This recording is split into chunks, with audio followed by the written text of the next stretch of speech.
진짜 어려운 문제예요. 네.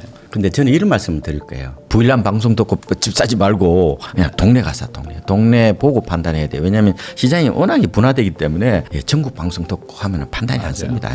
일단 전고점 돌파 지역은 급상승에 따른 어떤 그런 피로감 그리고 정부 추가 대책 가능성이 있으니까 타이밍을 좀 재고 네. 그죠? 나머지 지역은 너무 타이밍 재지 말고 그냥 가격 메리트 보고 판단하는 게 좀 더 지혜롭지 않느냐 뭐 이런 말씀을 드리고 싶어요.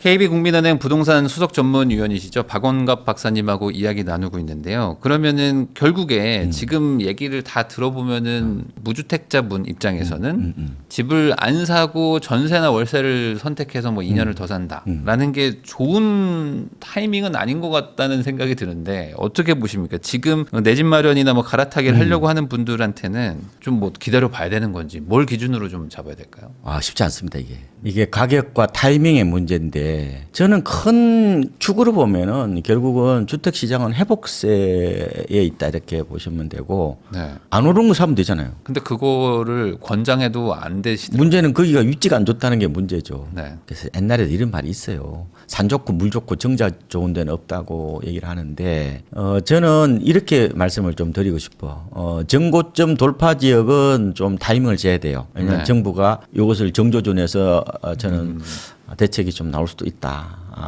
단기적으로는 정부를 이기는 시장이 없습니다. 장기적으로는 시장을 이기는 정부가 없죠. 단기적으로는 정부 정책이 집값의 70~80%를 결정한다고 보면 돼요. 그래서 정부하고 너무 지나치게 맞서지 말라는 말씀을 드리고 너무 감정으로 이 시장을 보지 마세요. 네. 좀 더 냉철하게 좀 멀리서 이렇게 관조하는 어떤 능력도 좀 필요한 것 같고 그래서 제가 정고점 돌파 지역이 제가 조사를 해보니까 강남 3개구 6월 말에 이제 실거래가를 보니까 나와요. 정고점이 네. 2021년 4분기입니다. 그다음에 마용성, 광진, 종로도 정고점을 돌파했더라고요. 그다음에 과천 분당 이 지역들은 조금은 타이밍을 재는 게 좋을 것 같다. 너무 많이 올랐다. 서울이 지금 평균 회복률을 보니까요. 96.4% 정도. 강남은 116% 많이 올랐대요. 서초 112%. 진짜 생각보다 많이 올랐어요. 근데 안 오른 데가 많습니다. 지금 경기도 양주 마이너스 28%, 오산 25%, 의정부 마이너스 24%, 의왕 22%, 고양 21%, 광명 19.4%, 인천 영수구 26%, 그다음에 서울 도봉, 노원구 마이너스 20% 이렇게 보면 돼요. 요새 이런 말 해야 되나? 요새 하수구 탄강촌이라는 말이 갑자기 왜 이게 유행하는 거예요 지금? 네, 맞아요. 기분 나쁘게 했는데 있는 분들은. 근데 경기 남부라는 게 공통적인 특성이 있더만요. 하남, 수지, 구성남, 그다음에 동탄, 광명, 평촌 이렇게 되는데 요새 이게 이제 이 얘기가 나오는 이유가 다 있습니다. 여기가 경기 남부라고 그랬잖아요. 네. 산업단지 판교 주변이라는 게 하나의 또 특징이라고 보시면 될 것 같아요. 근데 이 지역도 보니까 떨어진 데가 많아. 가장 안 떨어진 데가 제가 보니까 하남이에요. 호남은 한 마이너스 한 7.8%. 그러니까 전체 평균 말씀하시는 거죠? 아니 그 지역의 네, 그렇죠. 그 당연히 지역의 평균이겠죠. 평균. 지역 평균이라고 보시면 돼요. 수지가 10.3. 그다음에 구성남이 수정구가 있잖아요. 수정구가 한 마이너스 10%. 그다음에 중원구가 16.6%. 화성시가 역시 아마 동탄은 좀 많이 올랐는데 나머지 지역 안 오는 것 같아. 마이너스 17.7%. 광명시가 아까 말씀드린 대로 한 19.4% 정도. 네. 안양도 이제 평촌이 있고 평촌이 안양 안에 있죠. 네. 안양이 한 14.1% 정도. 그래서 저는 하반기를 제가 이렇게 봤잖아요. 갯매우기. 네. 그다음에 순환매, 그다음에 탈서울 내 집 마련을 저는 봤습니다. 서울이 너무 비싸니까 유동성이 풀리면 어떻게 돼요? 물이 위에서 아래로 흐르죠. 싼 데로 가잖아요. 네. 그래서 무조건 상급지 갈아타기가 다 아니다. 저는 이런 말씀을 드리고 물론 이제 아까 말씀드린 것처럼 지금은 똘똘한 한 채의 흐름이 제가 단기적으로는 어떻게 될지 모르겠지만 장기적으로 안 꺾인다고 했지만 그래도 있잖아요. 안 올랐잖아. 그래서 저는 너무 그렇게 부일남 방송 듣고 집 사지 말고 그냥 동네 가서 동네 보고 판단해야 돼요. 왜냐하면 시장이 워낙에 분화되기 때문에 전국 방송 듣고 하면 판단이 안 씁니다. 동네 가서 그냥 가격 싼 거 보고 판단하면 된다. 이런 말씀을 드리고 싶어요. 방금 말씀하셨던 그 6지역이 요즘에 막 아주 난립니다. 네. 그러니까 여기가 완전히 신기한 게 저도 그 동네 사는데 저희 집은 하나도 안 올랐어요라고 하는 분들이 여기 있고 저희 동네 완전 불장이에요라는 게 같은 동네예요 지금. 그냥 그런 것처럼 또 여기 안에서도 막 양극화가 일어나고 여기 안에서도 또 선호 지역, 비선호 지역들이 막 나뉘고 있는데 결국에는 시간이 지나면서 점점 더 이렇게 넓어지는 것 같긴 해요. 처음에는 이제 강남만 막 그러다가 그때는 막 마포나 강동군 저희는 뭐 조용한 데였는데 이제는 막 점점 이렇게 커지는 것처럼 천천히 이게 시간이 가면서 이렇게 되는 게 아닌가라는 생각이 맞습니다. 그래서 제가 일단 정고점 돌파 지역은 급상승에 따른 어떤 그런 피로감 그리고 정부 추가 대책 가능성이 있으니까 타이밍을 좀 재고 네. 그죠? 나머지 지역은 너무 타이밍 재지 말고 그냥 가격 메리트 보고 판단하는 게 좀 더 지혜롭지 않느냐 뭐 이런 말씀을 드리고 싶어요. 그러면 요거 한번 질문 드려보겠습니다. 최근에 이제 정부 대출 규제 그리고 이제 정부 공급 대책 이런 것들이 한번 나왔는데 지금 무주택자분들이 제일 걱정하는 거는 여기서 또 추가 규제가 나오면 예를 들어 지금 6억까지 대출을 해주지만 이게 또 낮아질 수도 있잖아요. 지금 막 4억 대출 규제설 막 이런 것들이 막 시중에 돈단 말이죠.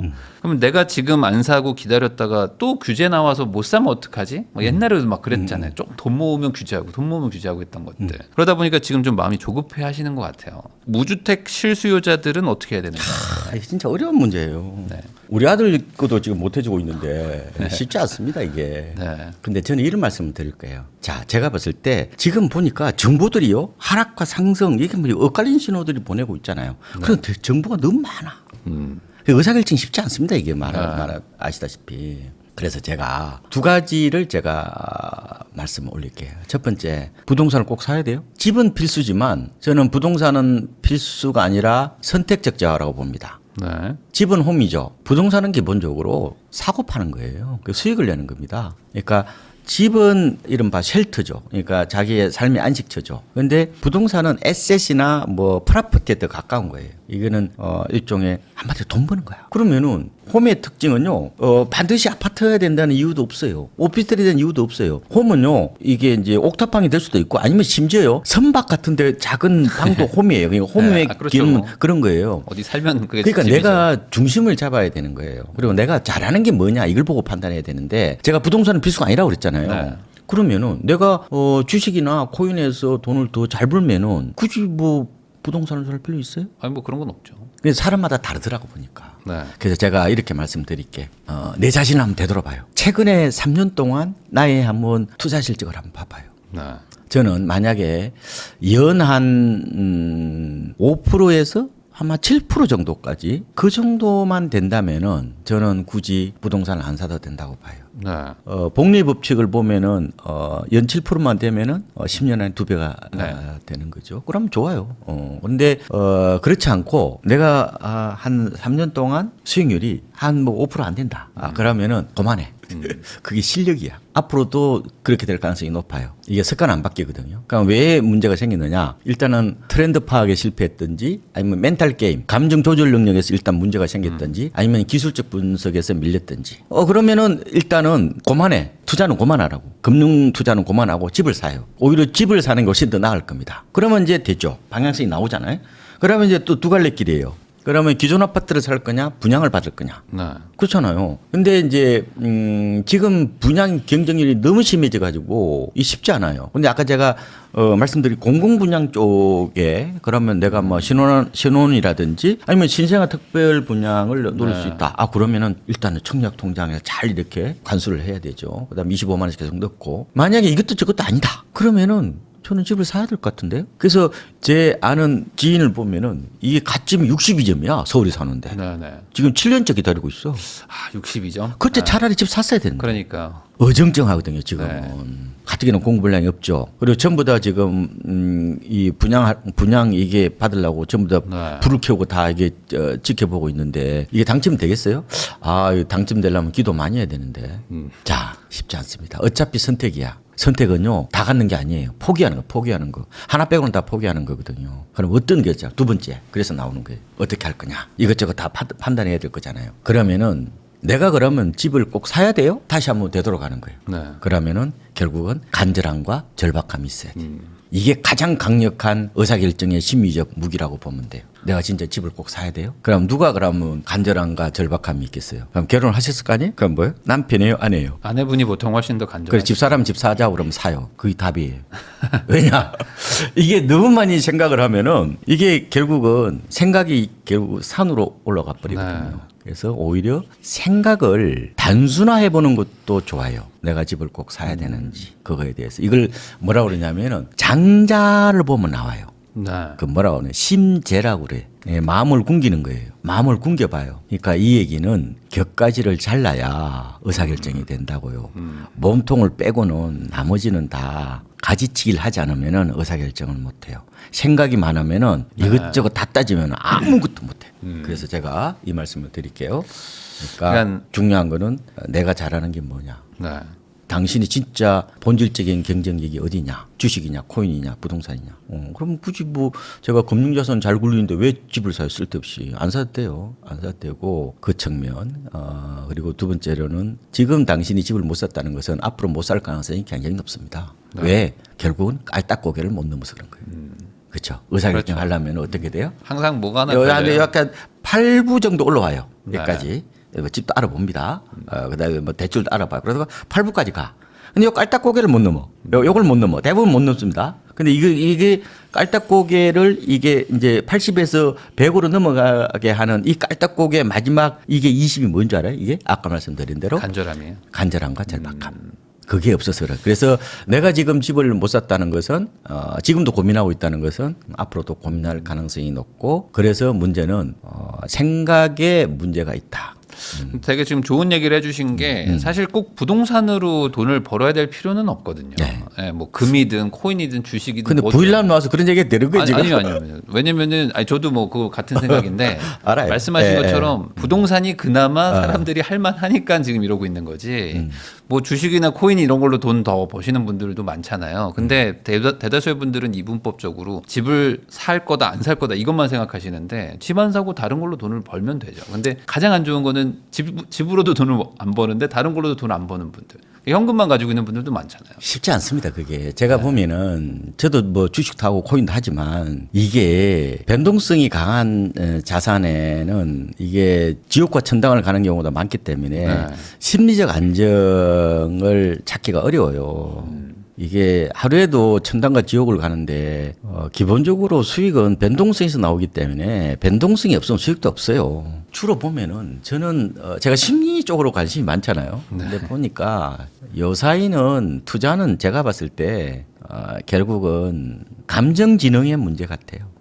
대부분이 평상시 때는 소크라테스처럼 이성적으로 사고하지만 위기가 오면은 개차반으로 행동하거든요. 이게 공포가 결국은 우리 뇌를 지배해 버리는 거거든요. 네.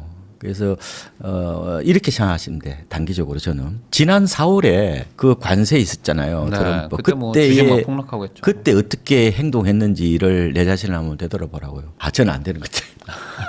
지금 나스닥을 보니까 그때 봐봐 지금 50% 올랐거든. 네. 그것도 도대체 안 하고 뭐했어요? 공포 때 안 사고 뭐했어요? 그냥 일반적으로 유혈이 낭자할 때 사라, 네. 공포 때 사라 이런 얘기를 다 알아요. 알죠. 워렌 버핏 다 보면 나와. 알면 뭐 하냐고 행동을 그렇게 하지 않는데. 그래서 이런 얘기를 하는 거예요.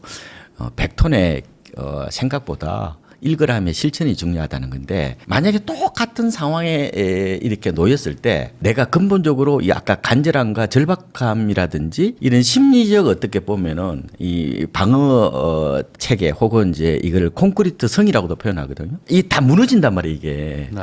그래서 지난번에 그랬으면 또 그럴 가능성이 크단 말이에요. 그래서 제가 그거는 내가 봐주겠어. 최근에 3년 동안 너가 어떤 행동을 했는지를 보면은 앞으로도 그렇게 할 가능성이 높으니까 그거는 당신이 실력이라고. 그래서 제가 그런 그걸 그냥 계속해서 이게 시험 단계라고 보시면 안 돼요. 이거 3년 동안 했다는 것은 뭔가 문제가 있는 거야. 그래서 그러면은 그냥 집이나 사 그냥 고란 남아 있으니까 네. 그렇게 하시라는 말씀들. 그래서 다만 이렇게 하나 마무리할게요. 살 때도 좀 덜 오른 거 사라. 덜 오른. 이게 하이브리드 전략이라는 게 있어요. 네. 이게 이제 뭐 아니면 또 주식에 올인하고 혹은 그 아파트에 올인하는 이제 이런 극단적인 방법이 아니라 그냥 하이브리드. 하이브리드는 어떤 방법이에요? 뭐 적정하게. 이제 중간에. 아파트를 하나 사는 거야 그냥. 네. 어떻게 될지 모르니까 이걸 에셋 파킹 비슷한 거거든. 그렇게 뭐 자기가 뭐 신출 귀모래요. 시장이 나보다 똑똑한데 어디 함부로 까불어. 그러니까 그건 이제 아파트 하나 그냥 사고 좀 대출해서 사요. 그리고 나머지 이제 금액은 이제 금융자산 이렇게 운용하는 그런 전략들이 제가 보니까 마음의 평정 혹은 이제 심리적 어떤 그런 평온함 뭐 이런 것들을 같이 가져가는 방법이 아닌가. 우리가 이게요 모든 것을요 가격에 올인하면은 네. 이게요 제정신이 아닌 경우가 많아요. 멘탈이 붕괴됩니다. 그래서 저는 이런 사람도 봤어. 이분이 주식을 하시는 분인데 이분이 이제 전업 투자자예요. 네. 근데 저녁에 알바로 택배를 합니다. 이 배달하더라고요. 음식점 배달도 하고 그러는데 그럼 한 달에 한 200에서 300 생기죠. 그러면은 오히려 월급이 있으면은 훨씬 더 나는 캐시플로우가 안정적으로 들어오면은 훨씬 투자도 잘합니다. 그렇죠. 그래서 외상 거래 뭐 이른바 레버리지 전략들이 위험하다는 이유 중에 하나가 그거는 이제 모 아니면 도 혹은 이제 근본 일척의 어떤 배팅 그러니까 비 오는 날 마치 계곡에서 외줄타기 하는 거와 비슷한 아슬아슬한 삶은요 오래 못 갑니다. 투자도 저는 개인적으로 마음이 편안해야 된다는 거예요. 마음이 편안하다는 건 뭔가 있는 거예요. 뒤에 뭐예요? 네. 캐시가 있어야지. 그렇죠. 훨씬 내가 안정적으로 결국은 그렇게 흔들리지 않고 투자를 할 수 있는 방안이 아닌가. 그래서 저는 오히려 투자를 잘 하시려면 저는 개인적으로 이런 생각들을 당신이 투자를 잘하려면 월급을 받으라고. 월급을 받으면 훨씬 더 좀 더 장기 레이스로 좀 멀리 바라보고 그리고 마음의 여유를 가지고 투자할 수 있는 게 아닌가 뭐 이런 생각도 해보고 있습니다. 그래서 보통 월가에서 그 유명한 어떤 성공한 펀드 매니저들도 집을 먼저 하나 사고 그 다음에 투자해라 뭐 이런 얘기를 많이 하는 게 이제 안정성이라는 거에 기반해서 이성적인 선택들을 하는 맞습니다. 거지. 그게 아마 그런 네, 측면인 것 불안정성한 어떤 삶을 살면서 뭔가 이렇게 이성적인 판단을 못하는 경우들이 생겨서 그런 게 아닌가 싶고요. 맞습니다. 그럼 마지막으로 좀 1주택자분들 요즘 고민 정말 많거든요. 네. 1주택자분들이 요즘 갈아타기를 좀 해야 되는데 네. 가고 싶은 동네는 또 막 갑자기 또 급등하고 우리 동네는 또 조용하고 막 이런단 말이죠. 쉽지 않소. 해야 된다고 보십니까? 일단은 욕심을 내려놔요. 내 거 비싸게 팔고 저거는 싸게 산다는 그런 도둑놈 심보부터 버려야 된다. 네. 싸게 사고 뭐 싸게 판다 혹은 싸게 팔고 싸게 산다는 마인드가 중요한 것 같아요. 보통 손해 보면서 이렇게 갈아타게 하는 경우가 대부분입니다. 왜냐하면은 내 집보다 살 집이 더 좋은 집이잖아요. 네. 그렇게 저는 생각하면 좋을 것 같고 그 다음에 두 번째로는 제 생각에는 선매도 후매수 그러니까 팔고 사시라는 거죠. 특히 이제 단독주택에서 아파트로 옮길 때 네. 나홀로에서 대단지로 갈 때 혹은 당연히 뭐 화급지에서 상급지로 갈 때 그리고 토지로 갈 때 네. 그렇죠. 이런 데는 당연히 팔고 가셔야 돼요. 그리고 시장보다 이렇게 당신의 IQ가 높지 않으니까 까불지 말라. 집 가지고 장난치지 말라 이런 말씀 드려요. 어지간하면 당일날 팔았으면은 당일날 사세요. 네. 타이밍을 재지 마라. 타이밍은 무의미하다. 오전 10시에 매도 계약금 10% 받으면은 오후 2시 가서 사세요. 저는 집 가지고 장난치다가 당한 사람 많이 봐가지고 네. 이런 사람 진짜 많이 봤어요. 제가. 또 요즘에 또 이렇게 규제 체계도 나올 수 예, 있다. 출렁거릴 이런 때 얘기들 진짜 조심하셔야 나오니까. 된다니까. 네, 조심해야 저는 내 집을 팔고 좀 떨어지면 산다고 그래놓고 이게 결국은 못 사고 지금 무주택으로 있는 분들 생각보다 많아요. 네. 특히 이제 상경 계열의 뭐 석사 이상 되시는 분들 이런 분들은 오히려 IQ를 더 낮추셔야 돼요. 시장을 통제할 수 있는 게 아닙니다. 이게 통제 착각이라고 그러는데 위험합니다. 집 살 때는 IQ를 20으로 딱 낮춰야 돼요. 20은 너무 낮은 거 아니에요? 내 거 팔았어? 그럼 그냥 옮기는 거죠. 너무 많이 생각하면 오히려 지금은 시장으로부터 역습을 당할 수 있습니다. 괜히 잔머리 굴리지 마라 말씀을 드리고 물론 잔머리 굴려가지고 부자 된 사람도 있지만 하루아침에 내 재산 다 날릴 수 있어요. 그다음에 이제 막상 이제 내가 팔았어. 네. 근데 갔는데 안 판대. 그런 경우도 많아요. 많죠. 그러면 정의 사도가 됩니다. 집주인을 물리쳐야 돼.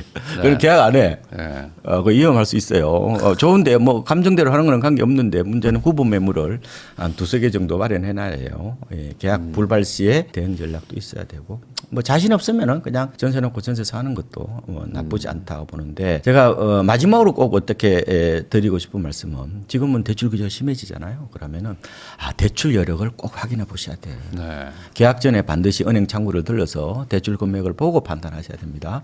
아마 지금 벌써부터 연말이 아마 벌써부터 그런 경우 있는데 연말로 가면 갈수록 은행 아마 대출 창구를 많이 닫을 겁니다. 왜냐하면 한도가 있거든요. 대출 한도 연간 한도가 있기 때문에 그런 부분 조심하셔야 되고 이제는 자금 출처 조사 진짜 조심하셔야 돼요. 20억 넘으면 거의 다 아마 세무조사 대상이라고 보시면 될 것 같아요. 편법 정려 이런 것들 조심해야 되고 제가 아는 고객분 중에서 이분이 옛날에 개포 아파트를 신혼특공으로 당첨받았어요. 네. 돈이 없어.